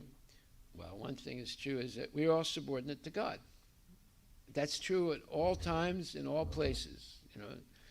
What is also true, that God has mutually contradictory activities. This is something that is not understood in the other religions. How can he have mutually contradictory qualities, right? Sometimes he does things that look like they're sinful, but they're not sinful. This is impossible for people to figure out logically, you see. When Krishna is dancing with all the gopis, they would say, this is nonsense, right? And what? Asking Arjuna to kill. And, they would say, this is nonsense. We don't accept this. You see? So they don't have the science of God. They know about God, but they don't know the science of God. Mm-hmm. Prabhupada is presenting the science of God. And you have to read the whole Bhagavatam to understand this science. Therefore, if you jump to the 10th canto right away, you'll think, oh, Krishna's like me, he's got all these pretty girls, and he's playing around, and that's what I do too. So, maybe I'm God. You see? No, you have to hear it page by page every day of this life. If you went page by page, it would take you, so how many verses are there in the Bhagavatam? 18,000. 18,000. So 18,000 days is how many years? About 50 years, 47 years. Look it up. 18,000 divided by what? 365. So it's like about 47. About 50 years, close to 50 years. Okay, so you would have to spend a lifetime to understand the science of God. That's how complicated it is, right? And nuanced it is, you see? So who is doing that? Do you know anybody who's doing it? Do you know any devotees that are doing that? There are some, but not many, even amongst the devotees. If we skip days or skip, whole periods, like, 10 years of skipping, so how are you going to understand this? This is a science. This is the most complicated science. You're trying to understand who is God, and we'll never really arrive at understanding everything because Krishna is always expanding. So that's why it's achintya, beta, abeda, achintya, beta, beta. So it's simultaneously and inconceivably one and different. So there's always that achintya principle, that Krishna will do things that we just will get, flummoxed, confused, because we can't do it, and because our mind, we make mistakes, we're easily illusioned, our senses are imperfect, and we have a cheating propensity. Now, the cheating propensity you see, it took place in Judaism, Christianity, Islam, Buddhism, Jainism, Sikhism, and all those religions, some false interpretations went into it, and it could happen in ISKCON also. Anyone who doesn't read this every day and discuss it with devotees, they can easily make misinterpretations, easily deviate. Very easy, because as soon as we deviate a little bit, Maya takes over. There's only two things. There's Krishna and Maya. If you're not Krishna conscious 24 hours a day, some part of the day you're going to be in Maya. So this is a science. And that's why one has to be absolutely pure. So how do you become absolutely pure? Always engaged in devotional service. So it doesn't matter you're working or you're married, or it doesn't matter. There is the art of work, how you can direct everything and you do in your life to Krishna. Okay? But even one material desire will destroy everything. Even one. Now, what if you have hundreds of material desires? Does that answer your question? Thank you. They don't have the science of God. They know about God. There's no doubt about that. But they don't have the science of God. So as a result, it's much more mundane in terms of what their activities are, because it doesn't change their consciousness necessarily. It's not pure devotional service, let's put it like that. Mm. Pure devotional service, 24 hours a day, 365 days a year, 366 in leap years. In other words, your whole life is focused on Krishna. And that was the Vedic culture before. Just like in Ayodhya, everyone's focused on Rama, right? And in Krishna's time in Dwarka, everyone was focused on Krishna. There was even prostitutes in Dwarka. There were even the description is there in the first canto of Srimad Bhagavatam. But they were also devotees. So that means no one is excluded. No one is excluded. Haribol. Okay, so if you tell someone, well, there was prostitutes also in Krishna's city, they would say, what? You know, they would say, well, that's just like us. You know, no, it's not. It's not. Okay, so it is a duty of everyone, therefore, to worship devoutly only the personality of Godhead. So this is also a quote. Akama sarvakama va moksha kama udaridihi. That verse, right? And then it goes, even if you have material desires or you have no material desires or you want liberation or whatever, you should go to Krishna. That's what that verse says. You don't have to go to the demigods. And what is Govardhan Puja about? You don't have to go to the demigods. You just go to Krishna. That's why this festival is so important for Vaishnavas. There's no information of worshiping Govardhan, not that I know of, in the Vedas. There's nothing there. And that was Krishna's father's argument. So what? There's nothing in the Vedas. And the Vedas is full of mantras you have to say to Indra. There's no mantras for a Govardhan. But Krishna didn't waver. He said, no, don't offer Indra anything. You just worship Govardhan. But actually, Govardhan is non-different than Krishna. Say, how do we know that? Because Krishna manifested this gigantic form, and the people actually saw him taking the prasadam, right? So the whole history of Govardhan is fabulous. It's amazing. It's just mind-boggling. The depth of the realization that goes into this pastime and the message of it. So it was actually brilliant. And then Indra gets upset and throws everything he has to destroy Krishna's so-called rejection of his worshiping him, and Indra is defeated. And then if you hear the prayers of Indra, when his apology and his glorification of Krishna, you understand that he didn't really doubt Krishna. He just couldn't understand how this little baby, this 7-year-old kid, is more powerful than himself, because people get puffed up, right, when they have power. You want to know who someone is, give them power. Then you'll find out who they really are.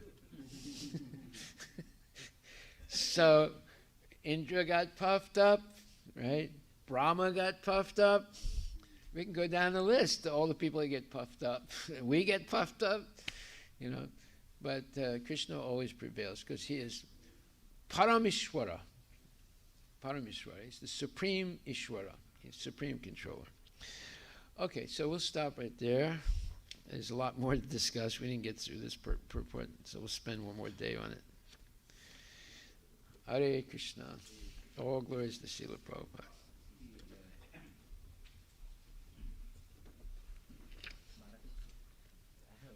Yes.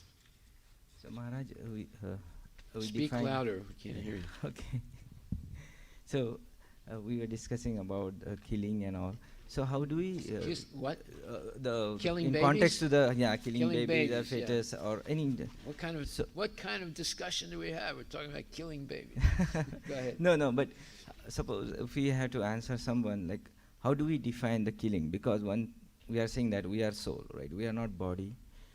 So in even You second can't chapter. kill the soul, so you're not killing We cannot the kill baby. the soul, right? No, we are not killing the soul, right? And then in second chapter we say that nainam chindanti shastrani nainam So dhanti can I pavaka. kill you then? So, I'm not- yeah, so I'm what not really exactly killing killing you 'cause you have an means? eternal soul, right? So what is meaning of killing exactly? No. So are we Okay, killing no, wait a minute, emotions? wait a minute, I'll answer your question with Shastra. Okay. We'll go to 13th chapter. See, all questions should be answered shastrically. There shouldn't be any. Well, my opinion is no. Don't accept that. No, we don't want anybody's opinion. So here it says, Aman yidvam adam yidvam ahimsa. Right. So that's the 13th chapter 8. So let's hear what Prabhupada says is ahimsa, nonviolence. Nonviolence is generally taken to mean not killing or destroying the body. Okay? But actually, nonviolence means not to put others into distress. So in your business, in your work, if someone says, well, we're going to be laying off some people next month. What? Who are they going to lay off? Could it be me? So immediately you're in distress, right? Or someone says, well, Biden is screwing up the country so bad. Pretty soon you'll have to wait 8 hours to get a gallon of gasoline. What? There's going to be I have to wait like that to get gasoline? Or I have to pay, $15 for a loaf of bread? Immediately you're in anxiety, right? So here it says, but actually, nonviolence means not to put others into distress. People in general are trapped by ignorance in the material concept of life, and they perpetually suffer material pains. So unless one elevates people to spiritual knowledge, one is practicing violence. So someone walks in here and we ignore them. Some new person comes and we ignore them. Actually, you've been violent. Right? You're not giving them a chance to hear something about Krishna. You don't want to force them to be Krishna conscious, but you want them to have a positive. It's like one time one guy, an American, walked in. So whenever I see a new person, I always say, hello, Hare Krishna. Is this the first time you've come? He said, no. I said, oh, really? Because I never saw him before. I said, well, you knew in Seattle? He said, yeah. I said, where did you live before? In New York. I said, oh, did you go to the temple? He said, yeah, I went many times to the temple. So we kept talking a little bit, and after a little while he said, you're the first devotee that ever talked to me. I said, what? You said you went many times to the temple. He said, yeah, I went many times to the temple in New York. No one talked to me. You see? So it's possible to be violent by ignoring people and not giving them a chance to be Krishna conscious. And then it says, people in general are trapped by ignorance in the material concept of life, and they perpetually suffer material pains. So unless one elevates people to spiritual knowledge, one is practicing violence. One should try his best to distribute real knowledge to the people so that they may become enlightened and leave this material entanglement. That is nonviolence. So if I kill you rather than talk to you about Krishna, right? That's the grossest type of violence, right? Or if I ignore you and never say anything to you about Krishna, that's violence. See, there's different levels of violence. The grossest is killing someone. Hare Krishna. And how about a baby who's completely defenseless? Hare Bol.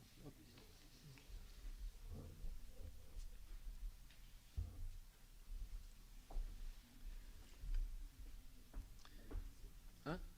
You say.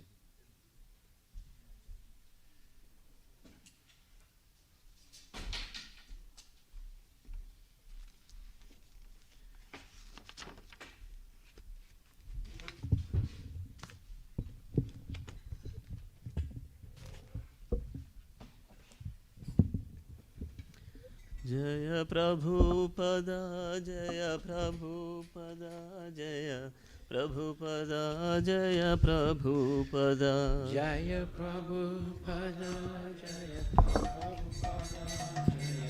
Prabhupada, Jaya Prabhupada, Jaya Prabhupada. जय प्रभुपदा जय प्रभुपदा जय प्रभुपदा जय प्रभुपदा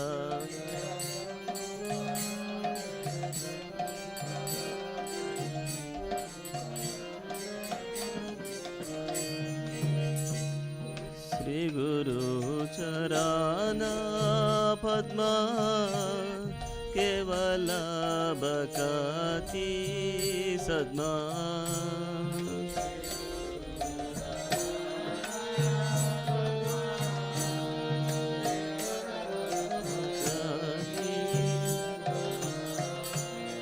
बंधु मुई सावधान माते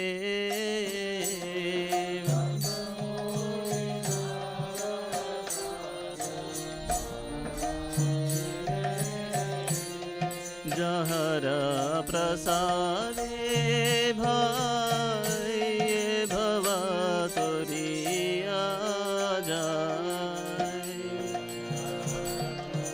सादे भाई भवा तोरिया जाय कृष्ण प्राप्ति हो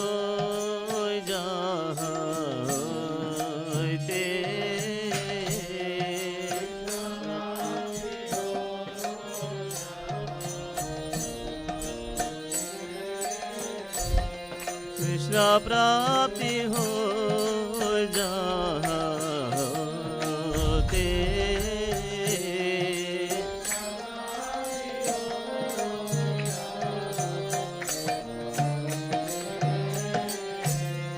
गुरु मुख पद्मा वाक्या चित्ते कोरिया क्या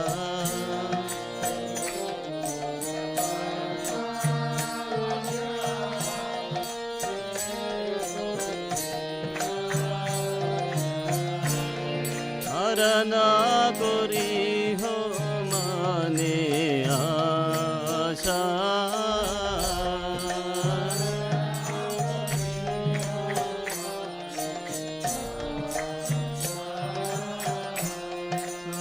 ना कोरी हो माने आशा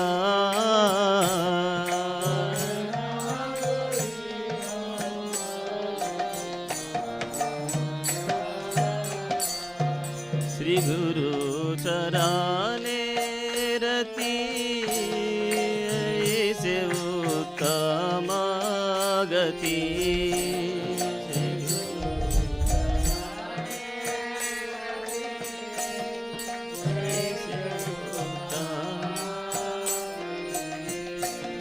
हे प्रसादे पूरे सर्वाशा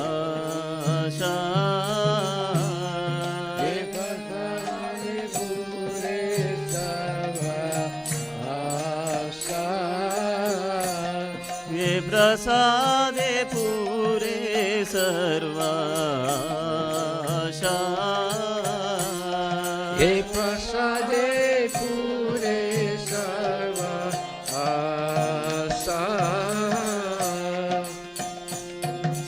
चक्षुदान दिल दे जन्मे जन्मे प्रभु से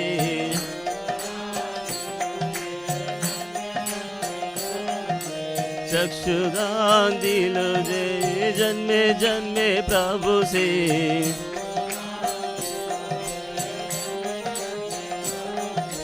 दिव्य ज्ञान दे प्रकाशित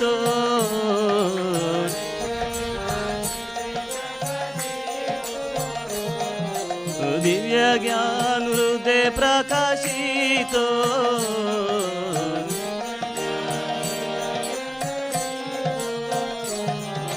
प्रेम भक्ति जहाँ होते अविद्या विनाशा जाते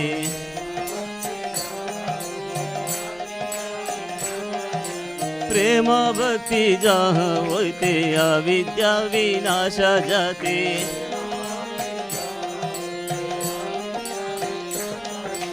वेद गाय जहर चरितो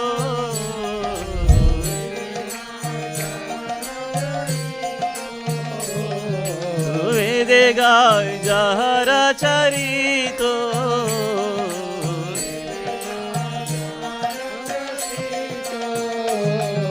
श्री गुरु करुणा सिंधु अधम जनार बंधु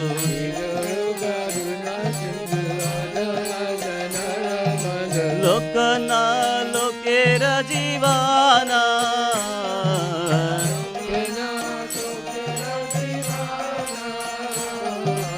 आहा प्रभु कोरु दोया देह मोरे पदचया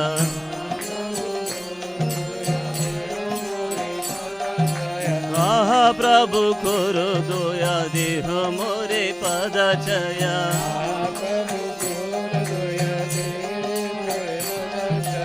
आहा प्रभु कोरो दोया देह मोरे पदचया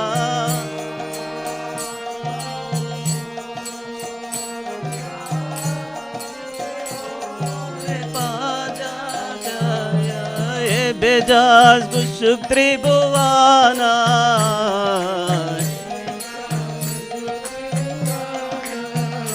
श्रीला प्रभुपाद पतित पावना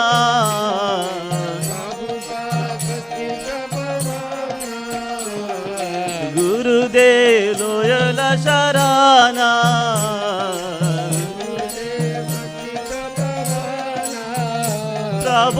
प्रभुपाद प्रभुपाद प्रभुपाद जय जय प्रभुपाद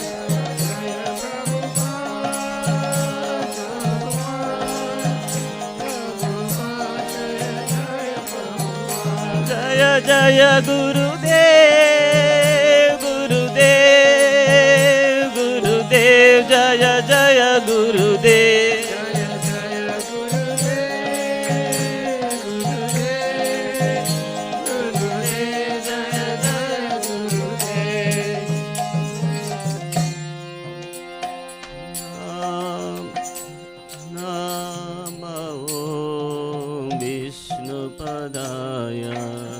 कृष्ण प्रेष्ठाय भूतले श्रीमते भक्ति वेदांत स्वामी इति नामिने नमो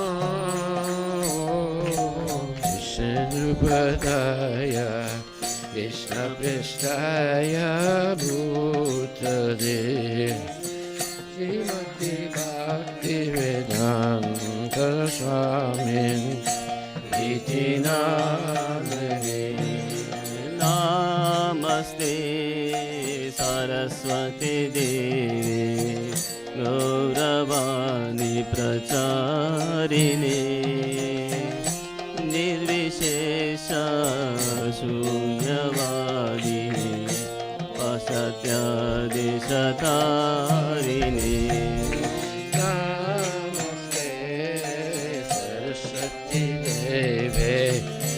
गौरवाणी प्रचारिणे निर्विशेष शून्यवादी पश्चादिशतारिणे जय श्री कृष्ण चैतन्य प्रभु Nityanand Shri Advaita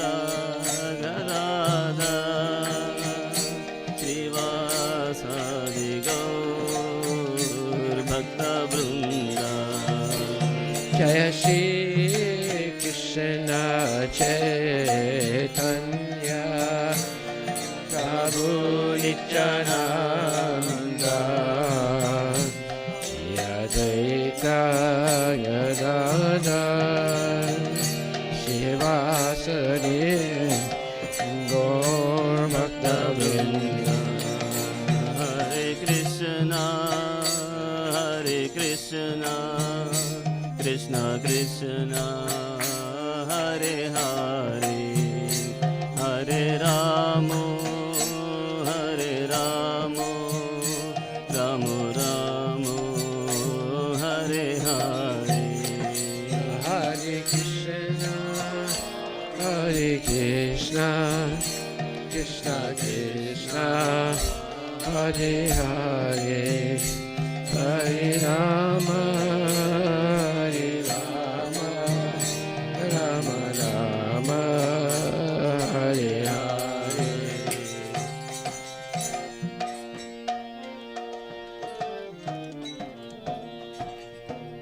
Srila Prabhupada ki jai. Jai Om Vishnupad Paramahansa Paravajakachasta Tarasatara Shri Srimad His Divine Grace A.C. Bhaktivedanta Goswami Maharaj Srila Prabhupada ki jai.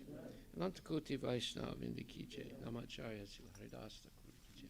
Prime Ho Shri Krishna Chaitanya Prabhu Nityananda Shri Dvaita Gadadhar Shivasati Gaur Bhakta Vrinda ki jai. Shri Shri Radha Krishna Gopinath Samakunda Radha Kunda Giri Govardhan ki jai. Shri Vrindavan Dham ki jai. Shri Mayapura Dham ki jai. Jagannath Puri Dham ki jai. Tulasi Devi ki jai. Bhakti Devi ki jai. Ganga Maya ki jai. Jamuna Maya ki jai. Samaveda Bhakta Vrinda ki jai.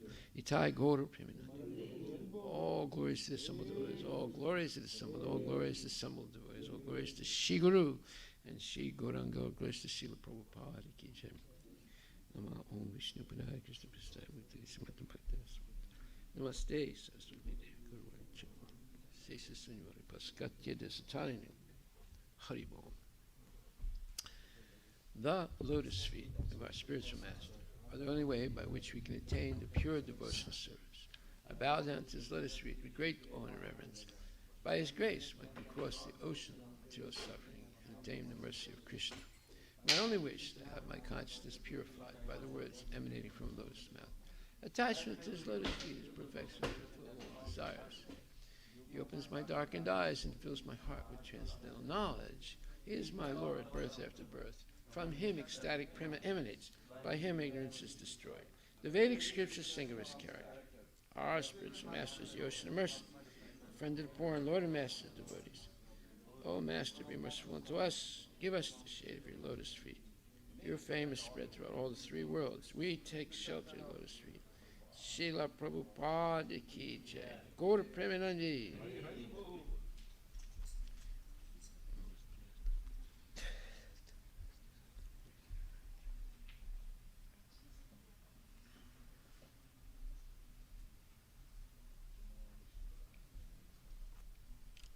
Sorry, go ahead.